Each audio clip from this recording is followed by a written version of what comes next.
दर्शको नमस्कार. Travel with चारूच्या या अजून एका भागामध्ये तुमचं स्वागत आहे.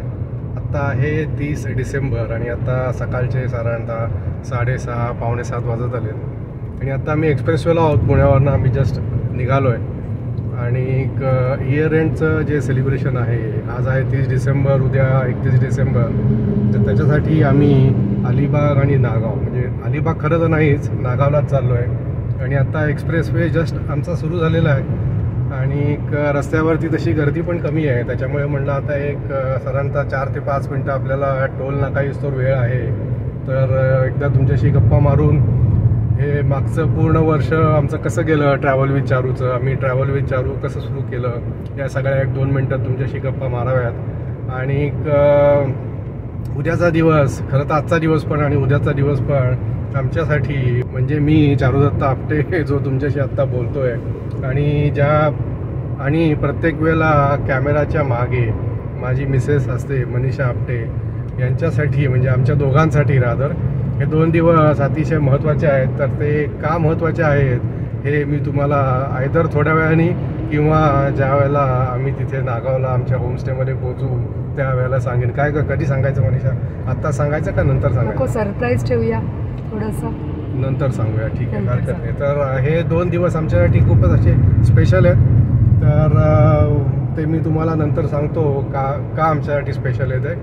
तर आता ट्रॅव्हल विथ चारूबद्दल जर का तुम्हाला सांगायचं झालं तर पहिलं म्हणजे तुम्ही या स्क्रीनच्या उजव्या हाताला जो आपला आयकॉन बघताय ट्रॅव्हल विथ चारूचा, त्याच्यामध्ये आम्ही 4 जण आहोत. 4 जणांमध्ये मी, मनीषा, माझी मुलगी सुरुची आणि जावई रोहित महाजन, 2 जण ते सी आहेत. तर असा आमचा हा 4 जणांचा फोटो आहे. हा 4 जणांचाच फोटो का, तर आपल्या या चॅनलची सुरुवात तशी काय म्हणतात त्याला, अचानकच झाली असं आपल्याला म्हणता येईल. आम्ही 4 जण जानेवारी महिन्यामध्ये, याच वर्षी म्हणजे 2023मध्ये जानेवारी महिन्यामध्ये आम्ही स्पितीला गेलो होतो. स्पिती म्हणजे काजा, म्हणजे हिमाचल प्रदेश. म्हणजे साधारणतः सिमल्यावरनं एक अंदाजे सांगतो, एखाद्याला चूक होत असेल, एक 400 किलोमीटरच्या आसपास आहे. तर तिथे आम्ही गेलो होतो विंटर स्पितीला, की जिकडे -20 ते -30 -25पर्यंत सगळं टेम्परेचर असतं. तर त्यावेळेला मुलांनी आग्रह केला आणि बाकी आपले जे मित्रमंडळी आणि नातेवाईक जे सगळे आहेत त्यांच्यासाठी तिकडचं सगळं शूटिंग करावं म्हणून खरं तर तिथे व्हिडिओ बनवले आणि ते व्हिडिओ बनवले, एडिट केले. आता प्रत्येकाला कसे पाठवायचे, तर म्हणून मग यूट्यूबचा चॅनल सुरू केला. तसं यूट्यूबचा चॅनल सुरू करायचा अनुभव माझ्याकडे थोडा होता आधी, कारण माझा शेअर मार्केटवरती पण अजून एक आहे चॅनल यूट्यूबचा, अकाउंटिंग बाय आपटे A+A म्हणून. तर आपल्यापैकी जर का कोणाला शेअर मार्केटमध्ये इंटरेस्ट असेल तर त्या माझ्या अकाउंटिंग बाय आपटे A+A वरती जाऊन तुम्ही एखाद दुसरा व्हिडिओ बघू शकता आणि आवडलं तर तिकडे पण तुम्ही चॅनलला सबस्क्राईब करू शकता. तर अशी आमची ॲक्च्युली चॅनलची त्यावेळेला खरं तर आमची सुरुवात झाली, की आम्ही तिथले एक साधारणतः 7 ते 8 व्हिडिओ बनवले आणि ते यूट्यूबला टाकले. आणि योगायोग म्हणा किंवा काही वेळेला मुद्दामून केला असं पण म्हणा, पण आमचे दौरे 2023मध्ये मात्र खूपच झाले. स्पितीचा आमचा दौरा झाला, त्याच्यानंतर आम्ही उत्तराखंडला गेलो. उत्तराखंडला एक 7-8 दिवस होतो. मग तिकडनं उत्तर प्रदेश, लखनौ, वाराणसी आमचं झालं, वैष्णोदेवी झालं. त्याच्यानंतर परत आलो. मग त्याच्यानंतर आम्ही शेगावला गेलो. त्याच्यानंतर परत आलो. त्याच्यानंतर मग आम्ही सोमनाथ, मग गिरनार, हे सगळं आमचं झालं. त्याचे व्हिडिओज आपल्या चॅनलवरती आहेत. मग त्याच्यानंतर आम्ही कुरवपूरला गेलो. कुरवपूरचे काही व्हिडिओ आपल्या चॅनलवरती आहेत. लोकल पुण्यामधली जी काही चांगली आपली मंदिरं आहेत किंवा काही ठिकाणं आहेत त्याचे व्हिडिओ आहेत. आता मी फक्त 1 मिनटं तुम्हाला मध्ये थांबवतो. इकडे आता झूम करता येणार नाही, पण उजव्या हाताला देहू रोडचा गणपती जर का तुम्हाला माहिती असेल ऐकून, डोंगरावरती गणपती आहे, तो इथनं दिसतो. म्हणजे आता 2 मिनटामध्ये पुढे टोल नाका येईल. तर आता 2 मिनटामध्ये मी माझी इथली पहिली प्रस्तावना आणि भाषण संपवतो, कारण टोल नाक्याच्या पुढे रस्त्याचं शूटिंग मात्र तुम्हाला दाखवायचं आहे नागावपर्यंत पोहोचेसवर. तर आपण आलो होतो कुरवपूरपर्यंत आणि कुरवपूरच्या एका भागाला कालच 1 लाख व्ह्यूज पूर्ण झाले. तर जय जय गुरुदेवदत्त. ही खरं तर दत्त महाराजांचीच कृपा की 1 लाख व्ह्यूज त्याला आले, कारण चॅनल सुरू करून आपल्याला आत्ता 10 महिने 11 महिनेच फक्त झाले आणि एवढ्या कमी वेळामध्ये आपले जवळजवळ आता 3000च्या आसपास आपले सबस्क्रायबर आहेत आणि व्ह्यूजसुद्धा खूप चांगले आहेत. तर त्याच्यासाठी तुम्हा सर्वांचं पण अभिनंदन आणि तुमच्या सर्वांना पण खूप खूप धन्यवाद, कारण तुम्ही व्हिडिओ बघता, आपला अभिप्राय कळवता, त्याच्यामुळेच असे व्हिडिओ बनवायला, ब्लॉग बनवायला आम्हाला पण उत्साह येतो. म्हणजे मला आणि माझं जे सगळं शूटिंग करते माझी मिसेस मनीषा, आम्हाला दोघांना. तर असं मागच्या जानेवारीपासून जे आम्ही व्हिडिओ बनवायला सुरुवात केली ते आता चालूच आहे आणि पुढे पण आता जानेवारी महिन्यामध्ये पुढच्या वर्षी म्हणजे 5-6 दिवसामध्येच आता आम्ही साधारणतः 7 ते 11 तारखेला आपली पिठापूरची यात्रा आहे, तर त्या पिठापूरचे व्हिडिओ पण तुम्हाला बघायला मिळतील. तर आता चला, समोर टोल नाका आलेला आहे. चॅनलबद्दलची आणि आमच्या दोघांची ॲटलिस्ट थोडी का होईना माहिती तुमच्यापर्यंत आता पोचली असेल.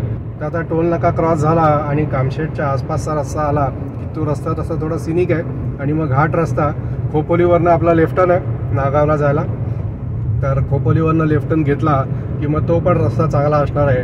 तर मग तिथपासून ते आमच्या नागावच्या होमस्टेपर्यंत पोचेस्तोवर मी तुम्हाला नंतर जॉईन करतो. अर्थात नागावचा समुद्र, तर तुम्हाला या आत्ताच्या या 2-3 दिवसाच्या आमच्या प्रवासामध्ये नागावपर्यंतचा प्रवास, नंतर समुद्रकिनारा, आमचा होमस्टे, आम्ही आमचं जे सरप्राईज आहे आजचं आणि उद्याचं त्याचं सेलिब्रेशन काय आणि कसं करतो त्याची एक थोडीशी झलक, हे सगळं आपल्याला या 2 ते 3 ब्लॉगमध्ये बघायला मिळेल. तर चला, आता टोल नाका आलाय.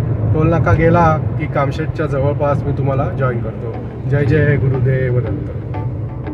तू पण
ब्रिजच्या पलीकडच्या बाजूला जावं लागेल असं वाटतंय. एक 5 मिनिटामध्ये ते आता क्रॉसिंग येईल आपलं. आणि गोवा हायवेचं काम बरेच दिवस झाले चालू आहे, बऱ्यापैकी आता प्रगतीपथावर आहे असं म्हणतात. आम्ही काय बऱ्याच वर्षात आता गोवा हायवेला गेलेलो नाही आहे, पण आत्ता मात्र गोवा हायवे आपल्याला क्रॉस करून जायचं आहे. तर आता तिकडे त्यांनी फ्लायओव्हर करून अंडरपास दिला आहे. पलीकडच्या बाजूला जायचं आहे का, कारण आपल्याला जायचं आहे अलिबागला. तर ते JSW स्टील कंपनी, आम्ही एक साधारणतः काही वर्षापूर्वी गेलो होतो, त्या वेळेला एका मैदानातूनच रस्ता काढला होता, कारण मेन रोडचं काम चालू होतं. JSW स्टील कंपनीच्या बाजूने एक असं पठार मोकळं मोठ्याच्या मोठं मैदान होतं. त्या मैदानाच्या बाजूने त्यांनी गुगल मॅपनी पण रस्ता दाखवला, पोलिसही उभे होते, तर तसं काही चुकायची शक्यता नव्हती. तर आता बघूया तो मेन रस्ता झाला आहे का अजूनही JSW स्टीलच्या बाजूचा मैदानातला जो रस्ता आहे त्या रस्त्यानेच आपल्याला जावं लागतं. तर आता थोड्याच वेळामध्ये गोवा हायवे आपण क्रॉस करून पलीकडच्या बाजूला जाऊ. त्या अलीकडे जॉईंट चांगले भरपूर दिसत आहेत.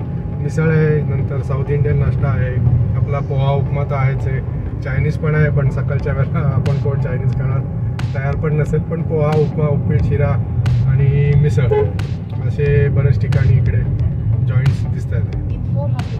आम्ही मात्र डायरेक्ट चाललो आहे, कारण आम्ही जिकडे आमचा होमस्टे आहे तिथे आमचा नाश्ता ऑलरेडी आम्ही सांगितला आहे. त्याच्यामुळे वाटेत न थांबता आम्ही डायरेक्ट तिकडे आमच्या होमस्टेला पोहोचलो. आता अजून एक साधारणतः 1-1.25 तासाचा प्रवास गुगल मॅपवाल्या मॅडम सांगतायत की साधारणतः अजून 1-1.25 तास लागेल सांगतात. बघू राईट आहे. आता हा राईट टर्न आपल्याला घ्यायला सांगितला आहे गुगलनी. राईट घेऊन आपण पुढे जाऊया.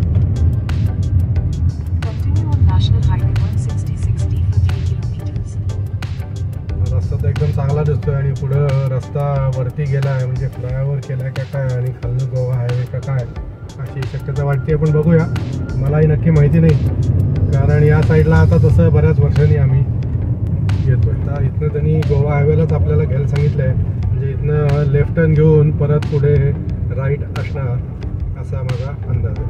इथं लेफ्ट सांगितलं ना, टेक द नेक्स्ट लेफ्ट.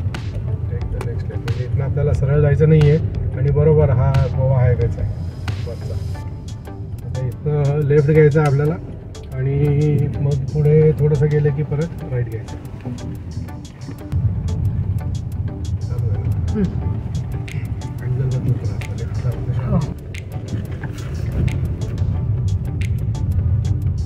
आणि अशा रीतीने आपण गोवा हायवे थोड्या वेळासाठी का होईना टच केलेला आहे. 7 किलोमीटर आपल्याला या हायवेने जायचं आहे आणि मग नंतर पुढे राईट टर्न आपल्याला येणार आहे. आता हा गोवा हायवे तुमच्यापैकी पण जर का बऱ्याच दिवसात कोणी आलं नसेल तर पाहून घ्या कुठपर्यंत किती काम आलं आहे ते झालं आहे. ते मध्ये डांबरी रस्ता आहे, आता सिमेंटचा रस्ता आहे. इथे पायरी केल्यासारखं केलं होतं, त्याच्यामुळे स्पीड अचानक कमी करायला लागला. आता हा सिमेंटचा रस्ता आहे. 7 किलोमीटर आपल्याला असं हायवेने पुढे जायचं आहे आणि पुढे राईट टर्न आला की परत आपण भेटूया.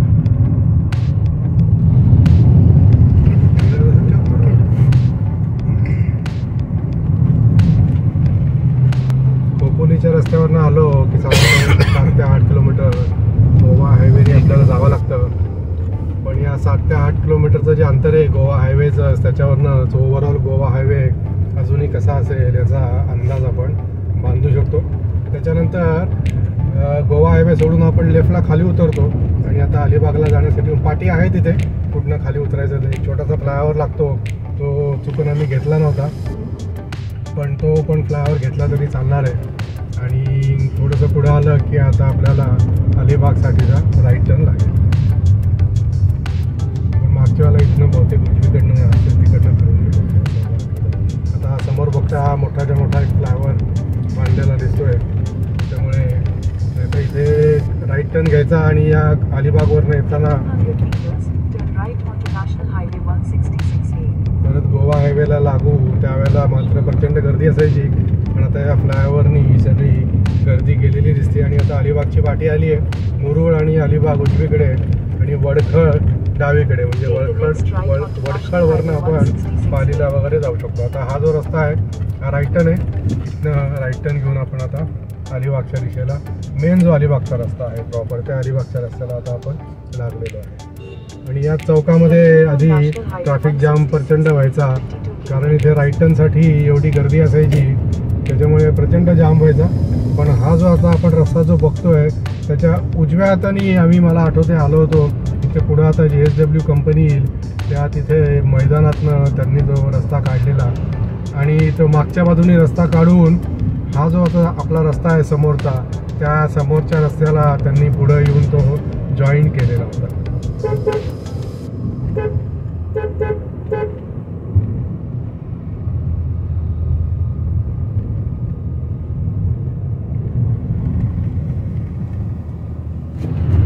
हा जो रस्ता होता उजवीकडचा, या रस्त्याने बहुतेक आम्ही त्यावेळेला आलो होतो असं मला वाटतंय. आणि हे जे सगळे जे ट्रक जे इथे उभे आहेत, हा सगळा आता JSW स्टीलचा परिसर आहे. त्याच्यामुळे सगळे जे ट्रक आहेत भले मोठे उभे इकडे रांगाच्या रांगा, या स्टील कंपनीसाठी इथे सगळे हे ट्रक उभे आहेत. JSW स्टीलचा कन्व्हेअर बेल्ट सुद्धा अतिशय सुंदर दिसतो, म्हणजे कित्येक किलोमीटर लांब असा तो कन्व्हेअर बेल्ट आहे. म्हणजे त्याच्यातनं जे लोखंड जे प्रोड्यूस करतात त्याची जी माती असते, खनिजाची माती, की ज्याच्यातनं ती माती शुद्ध करून लोखंड काढतात, ती माती सगळी त्या कन्व्हेअर बेल्टवरनं त्यांच्या प्लांटमध्ये जात असते. तो जो कन्व्हेअर बेल्ट आहे तो सुद्धा बघायला अतिशय सुंदर वाटतो. आणि आता समोर JSWचा जो प्लांट आहे तो प्लांट आपल्याला दिसेल. हा JSWचा मोठा प्लांट, भरपूर जणांना इथल्या खोपोली, पेण, पनवेल, अलिबाग मधल्या लोकांना याच्यामुळे रोजगार पण मिळालेला आहे. आणि ही कोकण रेल्वेची, आणि हा वरनं जातोय, हा कोकण रेल्वेचा हा ट्रॅक आहे. आणि हे जे समोर दिसतंय हे JSW जे लिहिलेलं आहे तिथं, तो ॲक्च्युली कन्व्हेअर बेल्ट आहे. आणि त्या कन्व्हेअर बेल्टवरनं त्यांचं भरपूर सामान त्यांच्या प्लांटमध्ये जात असतं. आणि डावीकडे जर का आता आपण बघितलं तर डावीकडे मेन ऑफिस आणि ऑफिसला जायच्या लोकांचा मेन एंट्री गेट चालू आहे ना. समुद्र सपाटीवरती आपण पोचलो की कसा मैदानी प्रदेश दोन्ही बाजूला रस्त्याच्या कसा दिसतोय बघा. डावीकडचा मैदानी प्रदेश, आता थोडी झाडी आहे, थोडंसं पुढे गेल्यावर तुम्हाला दिसेल. रत्नागिरी ते पावस हा जर का कोणी प्रवास केला असेल तर रत्नागिरीची जी खाडी आहे तिथे, ती खाडी क्रॉस केल्यानंतर 1-2 मिनटामध्ये असाच आपल्याला परिसर बघायला मिळतो की जवळजवळ साधारणतः 3-3, 4-4 किलोमीटर लांबपर्यंत रस्त्याच्या दोन्ही बाजूला नुसतं असं पठार आणि पठारावरती गवत. आणि जस्ट आपण पावसाळ्यानंतर जर का तिथे गेलो आणि वारं जर का वाहत असेल तर ते गवत वाऱ्यावरती ज्याप्रमाणे डोलत असतं, अगदी कानाला ते अतिशय एखादं सुंदर असं म्युझिक, बिस्मिल्ला खानची सनई ऐकावी असं ते आपल्याला अगदी दिसताना आपण दिसतं.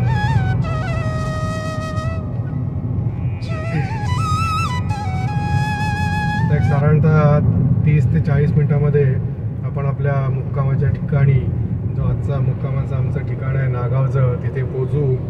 आणि आजचं जे आमचं विशेष दिवसाचं मी तुम्हाला जे सांगितलं होतं सकाळी ज्यावेळेला आम्ही निघालो, एक्सप्रेसवे चालू झाल्या, तर त्याचं सेलिब्रेशन उद्याला ॲक्च्युली सेलिब्रेशन आहे, तर ते सेलिब्रेशन पण तुम्हाला नंतर बघायला मिळेल. JSW स्टील क्रॉस केलं, नदीचा ब्रिज क्रॉस केला की पहिलं जे आपल्याला मोठं गाव लागतं ते म्हणजे पोयनाड. आपण जर का बसने आलो अलिबागला जाणार असू, मग ते भले पुणे असो किंवा ठाणे असो किंवा मुंबई असो, एकदा खोपोली क्रॉस केलं की त्याच्यानंतर एसटी आपली किती जरी फास्ट असली तरी सगळीकडे थांबत जाते. आणि त्यातल्या त्यात हा जो पोयनाडचा जो स्टॉप आहे तिथे तर अगदी थांबते. पोयनाडला चांगली बाजारपेठ आहे मोठी, भाजीपाला फळं इकडे चांगली मिळतात. आणि जर का कोणी नॉनव्हेज खात असेल तर इथे फिशचं मार्केट पण पोयनाडला चांगलं बऱ्यापैकी मोठ्या प्रमाणामध्ये असतं. रस्त्याच्या दुतर्फाच हा जो रस्ता आपण बघतोय या रस्त्याच्या दुतर्फाच लोक बसलेले असतात. पण आत्ता साधारणतः सकाळचे 9 वाजलेत, त्याच्यामुळे आत्ता तरी इथे कोणी बसलेलं नाही आहे आणि त्याच्यामुळे ट्रॅफिकसुद्धा कमी आहे. कारण एकदा ते विक्रेते बसले की त्याच्यामुळे ट्रॅफिकसुद्धा इकडे जास्त होणार.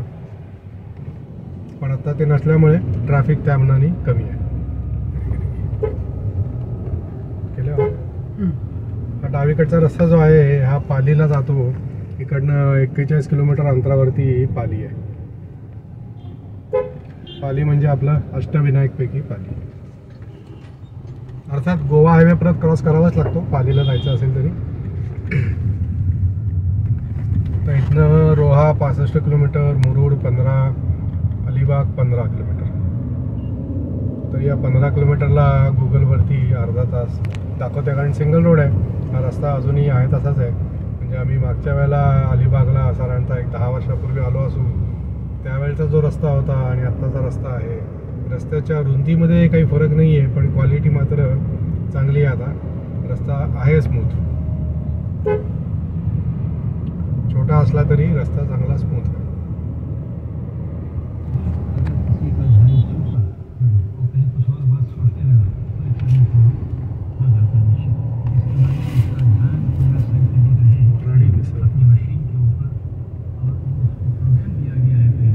नाश्ता करायला इकडे चांगली चांगली ठिकाणं आहेत बघा. वराडी मिसळ एक गेलं. वराडी म्हणजे ते तिखट असणार, वराडी ठेचा आपण म्हणतो तसं. पण पुणेकर जर का तुम्ही कोणी हा व्हिडिओ बघत असाल तर इथे जोशी वडेवाले पुण्याचे फेमस, त्यांचं सुद्धा इकडे एक जॉईंट दिसलं. तर अलिबाग 14 किलोमीटर आहे, पण आपल्याला अलिबागपर्यंत जायचं नाही. अलिबागच्या अलीकडेच आपल्याला लेफ्ट टर्न लागेल.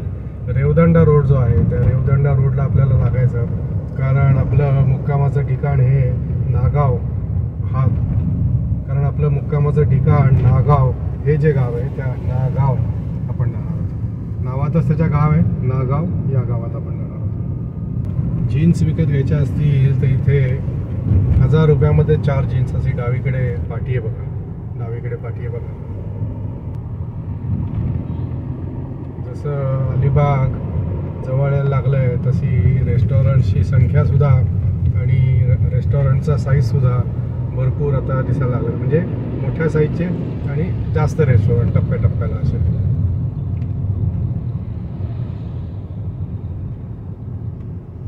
सावधान, पुढे घाट रस्ता आहे. घाणे सावकाश चालवा. छोटासा घाट लागणार असं दिसतंय, त्याच्यामुळे घाटाचं रेकॉर्डिंग सगळं आपण करूया. रस्त्याच्या मधोमध समोर एक वडाचं झाड आहे, कसं दिसतंय बघा. ती हिंदुस्थान पेट्रोलियमची पाटी आहे आणि त्या पाटीच्या बरोबर मागे वडाचं झाड आहे आणि त्याच्या पारंब्या सगळ्या कशा जमिनीमध्ये सुंदर अशा रुतलेल्या आहेत. समोरच्या बाजूला एक छोटा डोंगर आहे. त्या डोंगराच्या बाजूनीच बहुतेक हा घाट रस्ता जात असावा. किंबहुना तो जो डोंगर आहे त्या डोंगरामुळेच इथे थोडासा घाट रस्ता असा बांधायला लागलेला असावा. समोर एक पाटी आहे. आता थळला जायचं असेल, थळ वायशेत तर 8 किलोमीटर, रेवस 17, मांडवा 17 आणि अलिबाग 8 का असं काहीतरी किलोमीटर. अलिबाग 10 किलोमीटर. अलिबाग चौपाटी, मांडवा, किहीम चौपाटी. इकडनं उजवीकडे गेलं की आपण जाऊ शकतो. समोरनं एस टी येते मुरुड ते स्वारगेट अशी एस टी आहे. कार्ले खिंड याच्यामध्ये आता आपण कार्ले खिंडमध्ये आलेलो आहोत. मुरुड जंजिरा इकडनं 60 किलोमीटर अंतरावरती आणि उजवीकडचा जो रस्ता गेला तो मांडवा आणि रेवस बंदर इकडे उजवीकडचा रस्ता गेला. आता इथपासूनच होमस्टे चालू झाले. आता उजवीकडे होमस्टे गेला. कॅमेरात आला का नाही मला माहिती नाही, पण उजवीकडे होमस्टे गेला. 20वा होमस्टे असं त्याचं नाव होतं. आणि आता घाट रस्ता म्हणजे जो डोंगर बघितला होता तो घाट रस्ता सुरू झालेला आहे. छोटाच घाट असणार आहे. कोकणातले घाट रस्ते तसे काही मोठे नाही. एक 2-3 टर्न मारले की घाट रस्ता लगेच संपतो. फक्त उजवीकडे माकडं भरपूर दिसली, म्हणजे इथे या घाटामध्ये माकडांची संख्या आणि माकडं भरपूर दिसतात.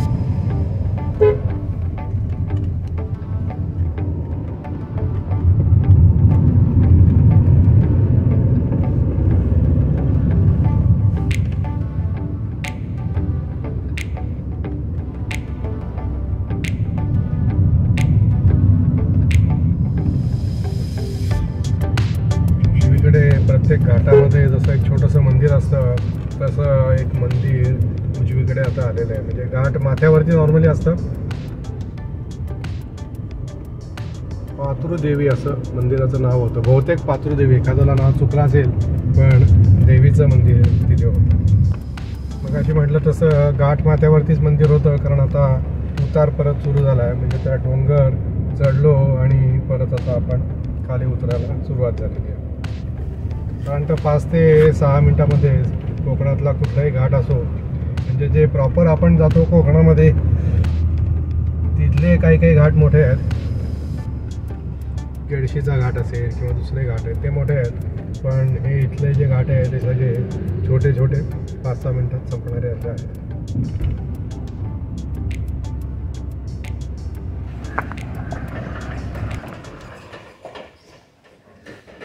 आणि अशा रीतीने आम्ही आमच्या मुक्कामाच्या ठिकाणी पोचलेलो आहोत. हे आमचं होमस्टे आहे, नेहाज फार्म म्हणून हा होमस्टे आहे. हा नेहाज फार्म्स तुम्हाला नंतर दाखवतो. याच्या रूम्स वगैरे, गाड्या आपण इथे भरपूर मावतात, 4 व्हीलर्स आतमध्ये इथे. आणि चला आता आपण इकडे आतमध्ये एंट्री करूया. इथेंचं पोर्च असल्यासारखं आहे. इथे बाहेर बसून रात्रीच्या वेळेला जेवण नाश्ता करू शकतो. हा कॉमन हॉल असल्यासारखा आहे आणि इथे वरच्या बाजूला रूम्स आहेत. या गाड्यांचं इथे पार्किंग आहे आणि ही सगळी यांची वाडी आहे. काय हो, गाडी मागे यायची का? हां, नाही त्यांनी सांगितली त्याप्रमाणे लावली. महाजन साहेब नमस्कार. कधी पोहोचले तुम्ही? आम्ही 9 वाजता पोहोचलो. 9 वाजता पोहोचले. ठाण्यावरनं लवकर आले. ठाण्यावरनं 100 किलोमीटर आहे. लवकर निघाला आम्हाला. हां, लवकर निघाल्यामुळे लवकर. झाडी इकडे भरपूर आहे. समोर यांचं किचन आहे. हे इथे किचन आहे आणि या साईडने इथनं वरनं रूम्सला जायला या इथे वरती रूम्स आहेत. चला आता नाश्ता करूया. काय नाश्त्याला काय चौधरी साहेब? नाश्त्याला काय? नाश्त्याला साबुदाणा खिचडी. साबुदाणा खिचडी. अरे वा, म्हणजे आमचा पण उपास का आज? नाही, आज तुमचा फक्त नाश्त्यापुरतं. नाश्त्यापुरतं आणि बाकी मग उपासाचं पाहिजे ते मिळेल. बाकी पाहिजे ते मिळेल, पण नाही उपासाचं नाही, उपासाचं काय? दाण्याची आमटी वगैरे नाही का आम्हाला? आहे ना, आम्हाला वरईचे तांदूळ आहेत छानपैकी.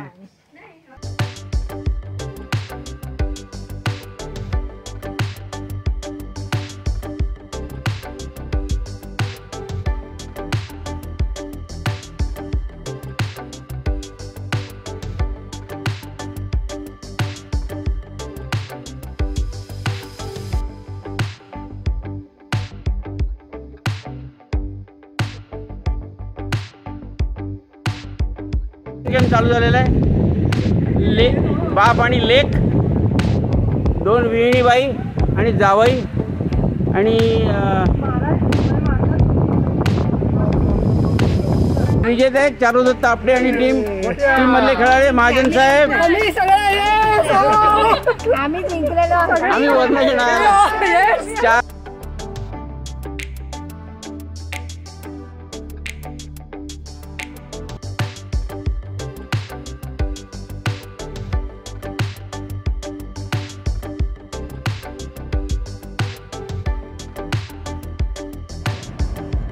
किती सुंदर दृश्य दिसते बघा.